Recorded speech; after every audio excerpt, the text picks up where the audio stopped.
Bonjour à tous, j'espère que vous allez bien. Aujourd'hui, nous allons étudier un chapitre fondamental de chimie niveau seconde, les corps purs et les mélanges. Vous apprendrez à distinguer les différentes espèces chimiques, à classer les mélanges et à identifier leurs composants grâce à des méthodes physiques et chimiques, y compris la chromatographie. Commençons sans plus tarder par définir ce qu'une espèce chimique. Cela correspond à un ensemble d'entités chimiques identiques, atomes, ions ou bien molécules. Ainsi, chaque molécule d'eau contient exactement deux atomes d'hydrogène et un atome d'oxygène, liés de la même façon. Toutes les molécules d'eau ont donc les mêmes propriétés chimiques et physiques. L'espèce chimique est représentée par une formule chimique, par exemple H2O est la formule chimique de l'eau, Fe celle du fer.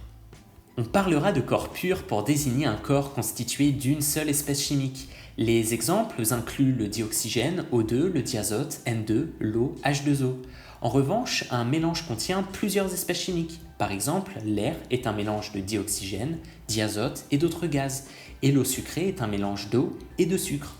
Mais ce n'est pas tout. Les mélanges peuvent être classés selon leurs apparences après agitation. Dans les mélanges dits homogènes, on ne peut pas distinguer les constituants à l'œil nu, par exemple l'eau sucrée. Alors que dans les mélanges hétérogènes, au moins deux constituants sont visibles, par exemple l'eau et le sable.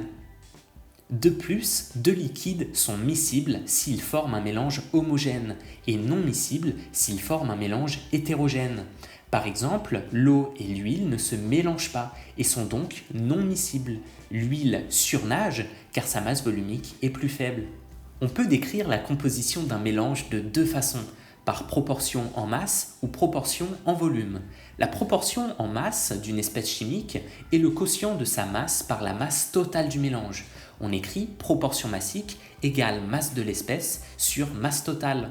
La proportion en volume, quant à elle, d'une espèce chimique est le quotient de son volume par le volume total du mélange. Proportion volumique égale au volume de l'espèce divisé par le volume total. Lorsqu'on exprime ces proportions en pourcentage, on parle de pourcentage massique et de pourcentage volumique. Par exemple, si 10 litres d'air contiennent 6,8 litres d'oxygène, le pourcentage volumique en oxygène sera de 6,8 divisé par 10 fois 100, ce qui correspond à 68% d'oxygène. Maintenant, intéressons-nous à la manière dont on peut identifier les espèces chimiques, qu'elles soient pures ou bien qu'il s'agisse d'un mélange. Les corps purs ont des caractéristiques physiques bien définies, comme la température de fusion, la température d'ébullition ou bien la masse volumique. Contrairement au mélange, un corps pur a une température de changement d'état précise. La masse volumique, ρ, est une des caractéristiques très importantes, étant le rapport de la masse du corps sur le volume qu'il occupe. On écrira ρ égale masse sur volume. Ainsi, si un objet a une masse de 200 g et un volume de 20 ml, sa masse volumique est de 200 sur 20, ce qui correspond à 10 g par millilitre. De même manière pour un liquide, s'il a une masse de 100 g pour un volume de 20 ml, ρ sera égal à 100 divisé par 20, ce qui correspond à 5 g par millilitre. La comparaison de la masse volumique d'un liquide avec celle de l'eau permet de prévoir sa position relative. Ainsi, le liquide le moins dense surnage, comme l'huile sur l'eau. Mais ce n'est pas tout, certaines espèces chimiques peuvent être détectées par des tests non pas physiques, mais bien chimiques. Dans le test de présence d'eau, le sulfate de cuivre anhydre devient bleu en présence d'eau. Dans le test du dioxyde de carbone, on peut utiliser de l'eau de chaux qui devient trouble. Dans celui d'oxygène, une mèche incandescente rallume dans le gaz. Et enfin, dans celui du dihydrogène, un bruit caractéristique d'explosion se produit au contact d'une flamme. Ces tests permettent d'identifier la présence de certaines espèces dans un mélange. La chromatographie sur couche mince est une méthode qui permet de séparer et d'identifier les espèces chimiques d'un mélange. On utilise une phase mobile, l'éluant, et une phase fixe, papier ou silice. L'éluant entraîne les espèces chimiques par capillarité et chaque espèce migre différemment selon sa nature et son affinité pour la phase fixe.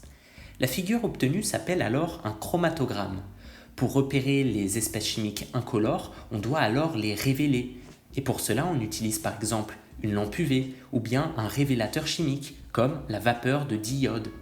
Ainsi, pour un éluant et une phase fixe donnée, une espèce chimique migre de la même façon, qu'elle soit pure ou dans un mélange, ce qui permet alors son identification précise. En conclusion, un corps pur contient une seule espèce chimique, un mélange en contient plusieurs.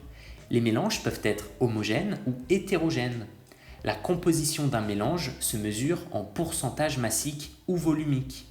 Les caractéristiques physiques, les tests chimiques et la chromatographie permettent d'identifier les différentes espèces chimiques.